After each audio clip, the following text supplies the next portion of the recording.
আচ্ছা, কেমন লাগবে হঠাৎ করে শহর থেকে প্রায় 600 কিলোমিটার দূরে বৃষ্টি ভেজা সবুজ পাহাড় আর ঘন মেঘের মধ্যে মিলিয়ে যাওয়া রাস্তা ধরে পথ চলতে?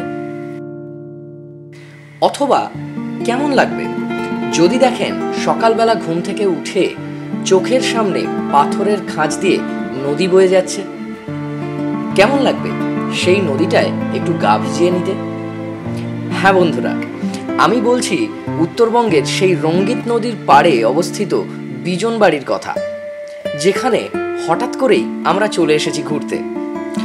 আপাতত এই একদিনের জন্যে বিজনবাড়ি কিন্তু আমার বাড়ি, তবে সেটা আপনাদেরও হতে পারে। আর সেটার জন্যেই কিভাবে পৌঁছাবেন, কোথায় থাকবেন, কত খরচ হবে, সব ডিটেলস আমি শেয়ার করে দেব। তবে ভিডিওটা শুরু করার আগে আমাদের এই চ্যানেলটি সাবস্ক্রাইব করে বেল আইকন প্রেস করে দিতে ভুলবেন না যেন। চলুন শুরু করা যাক, আর আপনারাও দেখতে থাকুন শেষ অবধি আমাদের এই ব্লগটা। বিজনবাড়ি আসার প্রথম স্টেপ কিন্তু ট্রেনে এনজিপি অথবা শিলিগুড়ি, কিংবা বাসে শিলিগুড়ির তেনজিং নোরগে বাস স্ট্যান্ডে পৌঁছানো। আমাদের বাহন ছিল দার্জিলিং মেল, যা রাত 10টায় শিয়ালদা থেকে যাত্রা শুরু করে সকাল 8টায় আপনাদের পৌঁছে দেবে নিউ জলপাইগুড়ি স্টেশনে। তবে নিউ জলপাইগুড়ি থেকে আপনারা ক্যাব বুক করতে পারেন, অথবা হোমস্টেতে বলে রাখলে ওরাও ব্যবস্থা করে দেবে। ভাড়া পড়বে 3500 থেকে 4000 টাকা। শেয়ারে এলে দার্জিলিং পৌঁছে সেখান থেকে বাস পেয়ে যেতে পারেন, তবে খুব কমই থাকে।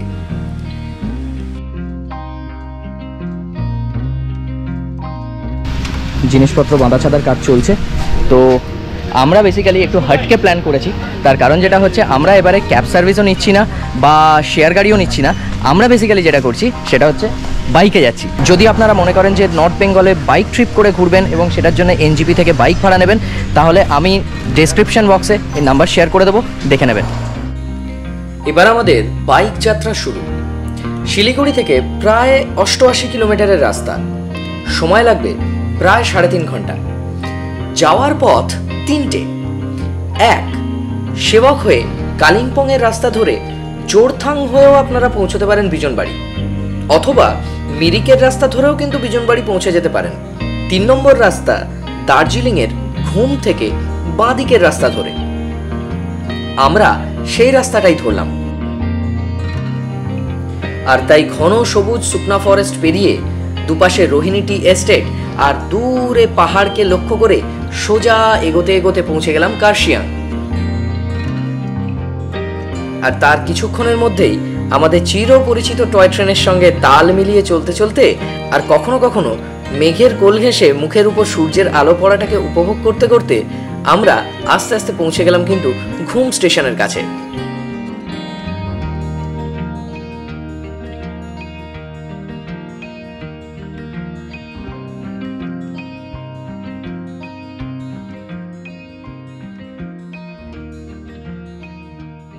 দার্জিলিং থেকে যদি আপনারা ঘুমের রাস্তায় আসেন এবং সেদিক দিয়ে যদি আপনারা বিজনবাড়ি যেতে চান, তাহলে কিন্তু এই জামুনি ব্রিজ ক্রস করেই আপনাদেরকে যেতে হবে।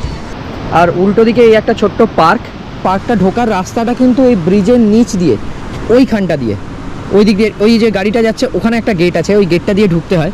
কিন্তু এইখানটাতে দাঁড়ানোর মূল উদ্দেশ্য হচ্ছে যে এই চারপাশের দৃশ্যটা অপূর্ব দৃশ্য, মানে এইরকমভাবে একটা মেঘ পাহাড়ের উপর দিয়ে এরকমভাবে ছেয়ে গেছে, পুরো মিস্টিক ওয়েদার, মানে এটা ভাবা যায় না। জামুনি ব্রিজ থেকে এই যে 360 ভিউটা আমরা দেখতে পাই, এই ভিউটা কিন্তু দুর্ধর্ষ ভিউ। মানে এইখানে যদি আপনারা বিজনবাড়ি যাওয়ার পথে একটু কোথাও হল্ট করতে চান, তাহলে আমি বলবো অবশ্যই এই জায়গাটাতে দাঁড়িয়ে যান। জামুনি ব্রিজ থেকে আরও 8 কিলোমিটার জার্নি করে পুলবাজার বা বিজনবাড়ি মোড় থেকে ডান দিকের রাস্তা ধরে 2 কিলোমিটার নিচে নামলেই আমাদের গন্তব্য। আমাদের সময় লাগলো প্রায় 40 মিনিট। তবে রাস্তাটা কিন্তু প্রচণ্ড অফরোডিং, তাই বাইক নিয়ে এলে খুব সাবধান।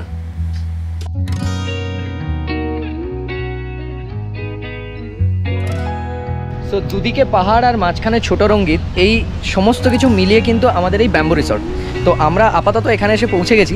এখন বৃষ্টি আসছে, হঠাৎ করে বৃষ্টিটা শুরু হচ্ছে, তো আমরা এখানে আর বেশি টাইম ওয়েস্ট করব না, আমরা চটপট ভিতরে যাই।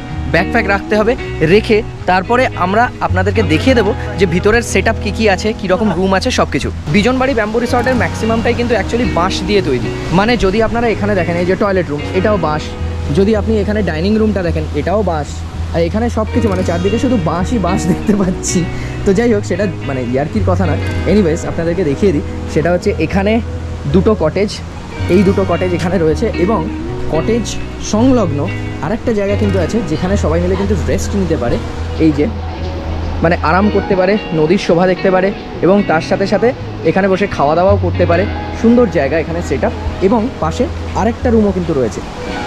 মানে এখানে কটেজ 4, 5 আর 6 এটা কিন্তু এখানে এই কটেজ দুটোও কিন্তু বেসিক্যালি এই নদী সংলগ্ন, এবং এর পাশেও সুন্দরভাবে একটা ব্যালকানি করা আছে যেখান থেকে নদীকে কিন্তু সুন্দরভাবে দেখা যায়, এবং এটা পুরো একটা 180 ডিগ্রি অ্যাঙ্গেলে একটা ভিউ পাওয়া যায় এই যে পুরোটা।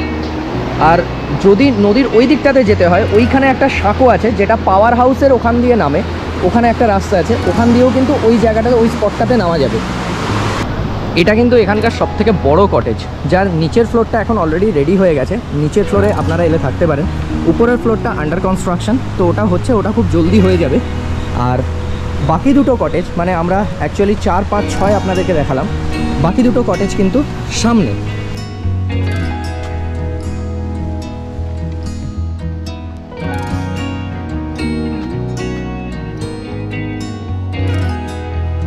এটা হচ্ছে কটেজ নাম্বার 2, এবং কটেজ নাম্বার 2 এর সামনেই যদি আপনি দেখেন, এখান থেকে একটা সরু রাস্তা করা আছে, এখান থেকে একটা ছোট্ট ব্রিজ আছে, যে ব্রিজটা নদীর ওপারের যে গ্রামটা রয়েছে সেই গ্রামে কিন্তু চলে যায়। তো আপনারা যারা এখানে আসছেন, যারা সময় কাটাতে আসছেন, তারা কিন্তু হাতে একটু সময় নিয়ে এদিক দিয়ে সোজা এই রাস্তাটা ধরে ওই ব্রিজে ধরে ওই পাটটাতেও চলে যেতে পারেন, ওখানে গ্রামটা দেখে আসতে পারেন। গ্রামটা কিন্তু খুব সুন্দর গ্রাম, আপনাদেরকে দেখাবো একটু পরে।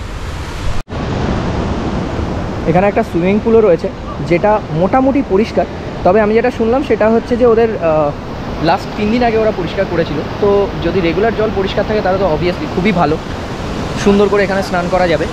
আর শুধু এখানে যদি আসেন একবার চেক করে নেবেন যে এটা রেগুলারলি জলটা পরিষ্কার হচ্ছে কিনা, কারণ এটা লাস্ট এটা ওরা বলে যে 3 দিন আগে হয়েছে। তো আমি জলে নামাটা প্রেফার করছি না, তার থেকে বেটার সুইমিং পুল পিছনে আছে, সেটা পরে দেখাচ্ছি। এবারে আমরা কোথায় উঠেছি সেটা দেখাই। এই হচ্ছে কটেজ নাম্বার 3। এটার স্পেশালিটি যেটা হচ্ছে যে আপনারা যদি আসেন তাহলে চেষ্টা করবেন যদি পসিবল হয় এই হাট নাম্বার 3টা বুক করতে, অথবা ওইদিকে কটেজ নাম্বার 4 আর 5 বুক করতে। তবে 4, 5, 6 বুক করার থেকেও হাট নাম্বার 3টা বুক করার স্পেশালিটি কেন সেটা আপনাদেরকে দেখাচ্ছি। এই যে এইটা হচ্ছে হাট নাম্বার 3 এর ব্যালকনি, এবং এই ব্যালকনি থেকে বসে আপনারা এই নদীর ছোট রঙ্গিত, মানে এই ছোট রঙ্গিত নদীর পুরো শোভাটাকে উপভোগ করতে পারেন। এবং সেটা যখন মানে আপনি যদি সন্ধেবেলা বসেন তো সন্ধেবেলা, যদি সকালবেলা বসেন তো সকালবেলা, যদি রাত্রিবেলা বসেন তো রাত্রিবেলা, দিনের বেলা বসলে তো অবশ্যই যে কোনো মোমেন্টে 24/7 এখানে বসে আরাম করে এই ছোট রঙ্গিত নদীর এই কুলকুল করে বয়ে যাওয়া শব্দটা শুনতে শুনতে এই প্রকৃতির শোভা এনজয় করুন। এই জিনিসটা আপনি একমাত্র কিন্তু হাট নাম্বার 3তেই পাবেন। তাই আমি রেকমেন্ড করবো, যেটা বিজনবাড়িতে যদি আসেন অবশ্যই হাট নাম্বার 3। তো 3 নম্বর হাট নিয়ে তো এতক্ষণ এতগুলো কথা বললাম, এবার 3 নম্বর হাটের ভিতরটা দেখাই। সেটা হচ্ছে যে এটা বেসিক্যালি একটা 4 বেডরুম, মানে এখানে একটা ডাবল, এখানে বেসিক্যালি একটা সিঙ্গেল, তবে এখানে আমাদের মতো চেহারা 2জন লোক শুতে পারবে। এখানে একটা সিঙ্গেল, আবারও বলছি আমার মতো চেহারা 2জন শুতে পারবে, বাট নর্মাল কাউন্টে এটা 4 জনের থাকার একটা জায়গা। ঘরের সেট আপ যথেষ্ট ভালো, এবং উপরটা পুরো বাঁশ, যেটা বলছিলাম ব্যাম্বু রিসর্ট, তাই বাঁশ ভর্তি এখানে। আর এখানে একটা আলনা রয়েছে, আয়না, এবং তার সাথে সাথে মেইন যেটা দরকার সেটা হচ্ছে বাথরুম। বাথরুমে যেটা দরকার সেটা হচ্ছে গিজার রয়েছে। আর বাকি সেট আপ নিয়ে কিছু বলছি না, কোমোড, বেসিন তো সব কিছু তো থাকছেই। তো আমাদের ভাড়া এই রুমটার পড়েছে এখন পার হেড 1700 টাকা। আগে এটা 1400-1500 টাকা ছিল, এখন ভাড়াটা একটু বেড়েছে 1700 টাকা। তবে বাকি ওদিকে যে কটেজগুলো রয়েছে সেই কটেজগুলোর ভাড়া মোটামুটি 1400 থেকে 1500 টাকার মতন। আপনারা যদি এখানে আসেন, যেটা বললাম যে অ্যাজ এ ফ্যামিলি যদি এখানে আসেন, এই রুমটাই নিন। এই রুমটার স্পেশালিটি সেটা এবার দেখাচ্ছি।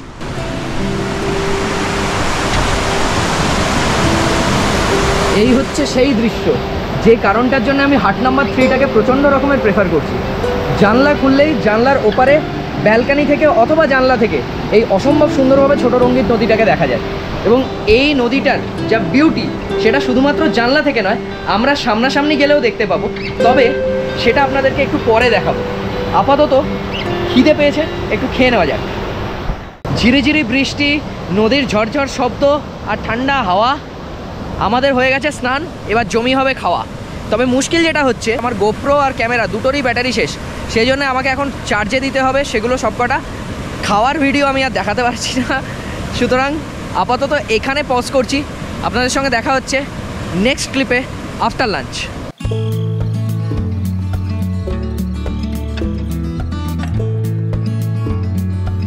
এই হচ্ছে রাস্তা নিচে যাওয়ার, আর এই হচ্ছে এখান থেকে সেই পায়ে চলা পথ, যে পথটা সোজা গিয়ে কিন্তু এই ব্রিজ ধরে পিছনের গ্রামটায় চলে যাচ্ছে। আমরা একটু পরে যাব গ্রামটাতে, তার আগে আমরা অন্য আরেকটা জিনিস দেখে নিই। আর এই রাস্তাটা দিয়ে আমরা ঢুকেছিলাম, আর এই রাস্তাটা সোজা এদিক দিয়ে ঘুরে কিন্তু চলে যাচ্ছে এটা পাওয়ার হাউসের দিকে। পাওয়ার হাউসের ওখানেও কিন্তু আপনারা দেখতে পাচ্ছেন যে আরেকটা গেস্ট হাউস হচ্ছে, মানে আরেকটা গেস্ট হাউস বা হোমস্টে যেটাই বলুন না কেন। এবং নিচ দিয়ে এই যে আরেকটা রাস্তা আছে সেটা চলে যাচ্ছে, সেটা কিন্তু সোজা চলে যাচ্ছে নদীর দিকে। আমরা এখন নদীর দিকটাতেই যাব, গিয়ে এখানে যে সাঁকোটা আমরা দেখতে পাচ্ছিলাম সেই সাঁকোটা খুঁজে বার করবো, করে সেই সাঁকোটা পেরিয়ে আমরা ওপারে যাব।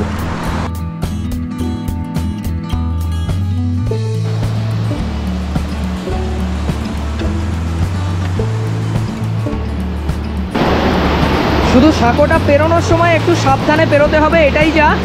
এটা যদি পেরিয়ে যাওয়া যায় তাহলে আর কোনো রিস্ক নেই, এইটাই হচ্ছে চাপ। নিচে দেখে নিন কি অবস্থা, আহা হা হা হা হা হা হা।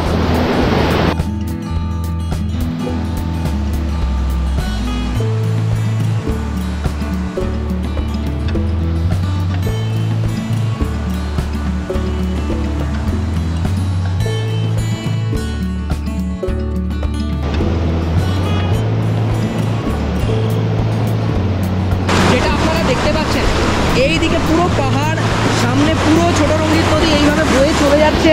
এই সাঁকো দিয়ে আমরা এসছি, এবং জলের প্রবল স্রোত, যেটা একমাত্র বর্ষাকালে এসেই এখানে দেখা যায়।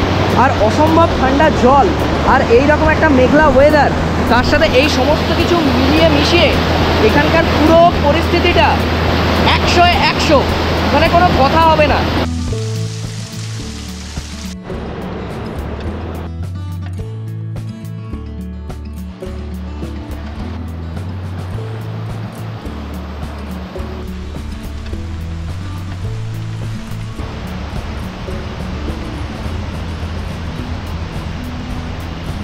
তো আমাদের হোমস্টের পাশ দিয়ে ওই চলে গেছে ব্রিজ, যেটা উল্টো দিকের গ্রামে চলে যায়।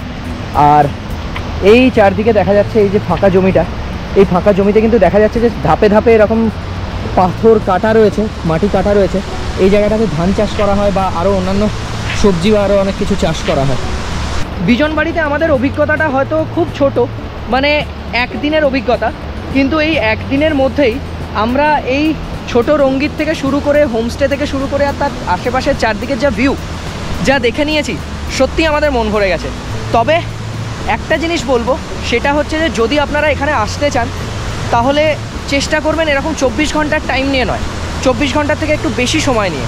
তাহলে কি হবে যে শুধুমাত্র এই রঙ্গিত আর হোমস্টে নয়, এর আশেপাশে আরও অনেক জায়গা আছে, যে জায়গাগুলো ছোট ছোট করে সাইট সিইং করা যায়, সেই জায়গাগুলো কিন্তু আপনাদের দেখার সুযোগ হবে। কিন্তু আমাদের মতো যদি এই ছোট প্ল্যানটা করে আসেন, তাহলে হয়তো এই অনেক কিছু জিনিস আপনারা মিস করে যেতে পারেন।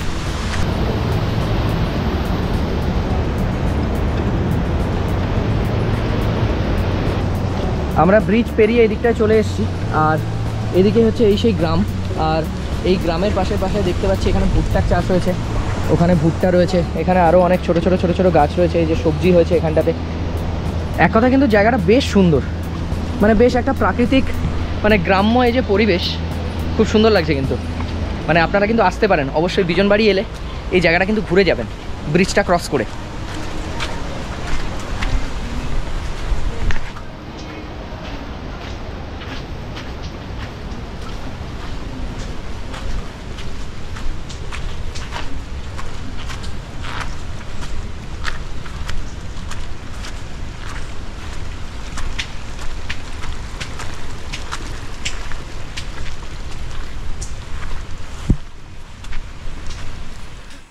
বিজনবাড়ির সন্ধ্যেটাও কিন্তু অপূর্ব।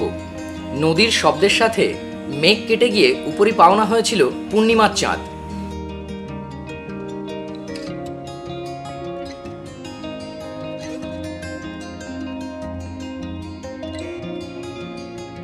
আর এখানকার ডাইনিং রুমটাও কিন্তু দারুণ।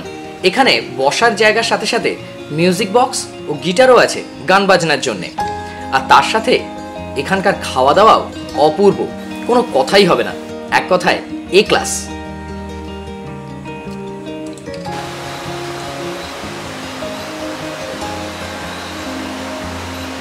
আমি শুধু ওয়েট করছি মাংসটা কখন করবে। আরে সবাই আরে ঠিক আছে, আরে একটু মাংস দে।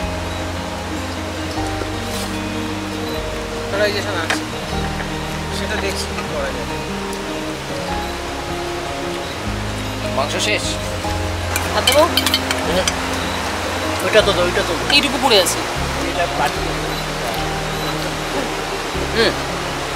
সিরিয়াসলি পাহাড়ি চিকেনের টেস্টই আলাদা।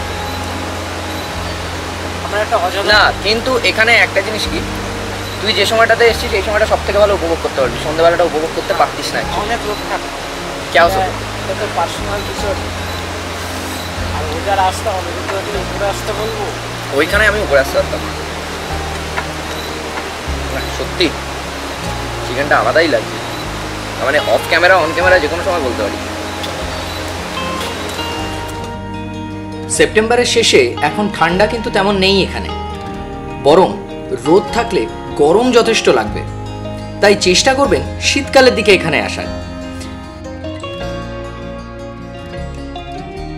সকালবেলা উঠে নদীর শব্দ আর মেঘের ফাঁক দিয়ে সবুজ পাহাড়ের লুকোচুরি, আর তার সাথে গরম চায় চুমুক, সব মিলিয়ে গোটা পরিবেশটাই কিন্তু এখানে অন্যরকম হয়ে যায়। তবে এবার আমাদের বেরোনোর পালা, তাই গরম গরম লুচি আর সুস্বাদু ছোলার ডাল দিয়ে ব্রেকফাস্ট শেষ করে প্যাকিং করে ফেললাম আমরা।